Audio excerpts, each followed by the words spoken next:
आत्मा को बहुत शांति मिलता है, इसके लिए मैं आता है। ശാന്തി മിൽത്തെ ഒരിക്കലെങ്കിലും വാരാണസി വരണം. ഇപ്പോൾ ഉള്ളത് മണികർണിക ഘാട്ടിലുള്ളത്.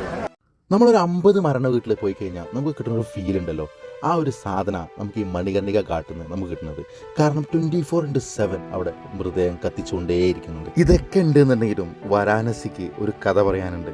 ഈ ഗംഗാ തീരത്തിന് ഇവിടെ മരിച്ചു വീഴുന്ന ശവശരീരങ്ങൾക്ക് ഒരു കഥ പറയാനുണ്ട്.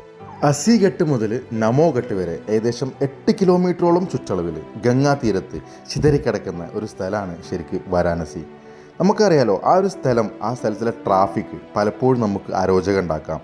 നേരെ മറിച്ച് രാവിലെ സൂര്യോദയത്തിന് ശേഷം നമ്മൾ ഈ ഒരു ഘാട്ടിൻ്റെ സൈഡിലൂടെ ഒരു 4-5 മണിക്കൂർ അങ്ങനെ നടന്നു കഴിഞ്ഞാൽ അവിടെ നമ്മൾ കാണുന്ന കാഴ്ചകൾ, ആ ഒരു ഭാഗത്താണ് നമുക്ക് യഥാർത്ഥത്തിൽ നമുക്ക് വാരാണസിയെ ഫീൽ ചെയ്യാൻ പറ്റുക. അവിടെ ശരിക്കും ഒരു 3-4 ദിവസം സ്പെൻഡ് ചെയ്ത് നമ്മൾ തിരിച്ചു വരുമ്പോഴാണ് നമുക്ക് ശരിക്കും ആ ഒരു സത്യം മനസ്സിലാവുക. ഇത്ര ഉള്ളൂ നമ്മൾ.